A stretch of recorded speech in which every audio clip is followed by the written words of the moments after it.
2. All right, we're at the last piece, but it's also the longest, so we got a little ways to go yet. This is Beethoven's Sonata No. 31, Opus 110. It's one of the last 3 that he wrote, 30, 31, and 32. And they're sort of his last great hurrah for piano music writing in his life. He wrote them in 1821, 6 years before he died. So he was quite deaf by this point. And the publisher ordered all 3 of them. And within 3 months, they were supposed to be done. He took over a year and a half to write this one. He was having health problems, jaundice and rheumatism, along with the deafness. He took almost 2 years to finish the whole set. But we're glad he did, because it's his last mature piano writing. It's in 3 movements-ish. The first movement is the slow movement. It's unusual to start with slow. We usually have fast, slow, fast, but we open with a nice slow movement. Again, we're in A-flat major, which is just a nice, sunny sounding key. He introduces, it's sort of covered up, but he introduces the fugue subject we'll hear later, the opening, bum, bum, ba, dum, bum, which we'll talk about in a minute. The second movement is the fast movement. It's the shortest. I think of it as a scherzo. It's not actually called a scherzo, but it has a joking quality to it. I think of it as like a trickster god, or some figure just causing mayhem and breaking things. It's still in F minor, so it's got that Beethoven intensity, but there's something kind of mischievous about it. It's got a lot of sudden dynamic changes, sudden tempo changes, which make it really fun to play. And then the third movement is basically 4 movements in a row, but it starts with a recitative and aria, so almost like it's an opera. I'm a singer, so I'm used to singing things, and that sort of informs how I play this. You might have noticed that I sometimes open my mouth just instinctively when I'm playing, and that's sort of a reflex that I'm like singing this part. So now that the mask's off, you can see that now happening. But yeah, it's a very sung part. The aria is very sad, A-flat minor now, and it's just very painful. It feels like someone who is just on their last legs almost. And then it goes into the fugue, which is the second part. We're back to A-flat. And if you know me, I love fugues. Quick plug for Fugit, my TikTok and Instagram. You knew this was going to come up. You knew it. I didn't tell Dr. Pascoli about this yet. I'll show you that on Monday. But basically what I do is I take existing videos and I compose original fugues based on their contents. It's hard to explain, but if you just check it out, I have one part of the video where I've done a bit of it, fugue.it. But I've been kind of busy, so I haven't done a whole lot of them. But that's my summer project that I'm going to be working on. But a bit about what a fugue is, since I had a request.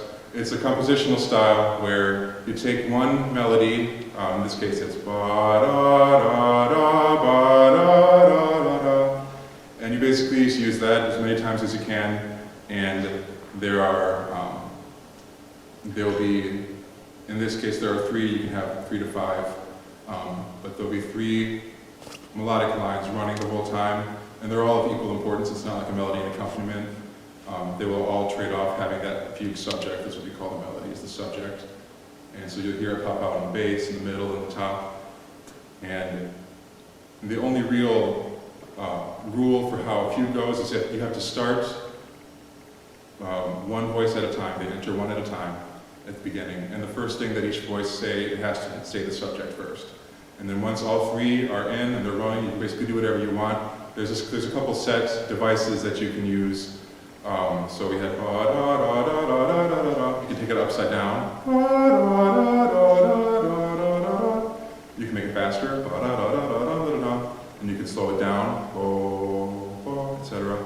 You can have overlapping entrances of the subject, so ba-ba-da-da-bum-ba-bum-bum, and they keep going.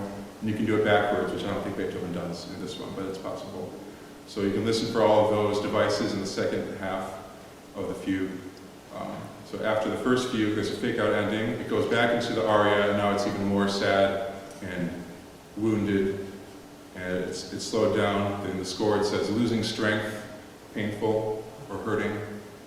And it's the same material that Beethoven has introduced all these breaks and extra notes and rests, which are sort of like gasps for air, I feel like.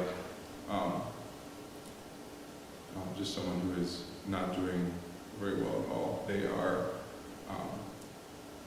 and then he goes through that again, and then there's a reprise of the fugue, and it goes through all those devices that I was mentioning, and then it goes back to A flat, and so it's a very triumphant ending, and yeah, the ending, I just think the word for it is magnificent. It's just back to A flat, and it's great. This will be a much nicer ending than last year's recital, if you were there, the Sonata of Nightmares, the Scriabin. So this will be very uplifting, I think. And I hope you enjoy that. I guess I will say my thank yous at this point. Thanks to Dr. Biscoli for teaching me. It's been good to get to know you a little more this year, since we had like 2 real classes together instead of just lessons, and so I've enjoyed having that. So thank you. Thanks to Aaron, Dr. Humble, for being the reason that I'm here in the first place. He told me about this opportunity. They were looking for a grad assistant, because I've been accompanying the voice lessons and the choir also. And it's been great fun. We'll miss you a lot. If you ever need a cat sitter in San Diego, just fly me out, and I'll be there. And I wish you all the best.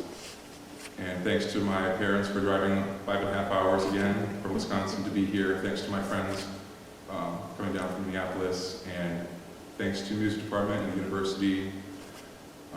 Thanks to COVID for not getting worse at this point. I'm glad we could actually, be here. Who would thought that like 2 years later we would still be dealing with this? But we are dealing, and I think we're all going to be okay. So with that, here's Beethoven's Sonata No. 31.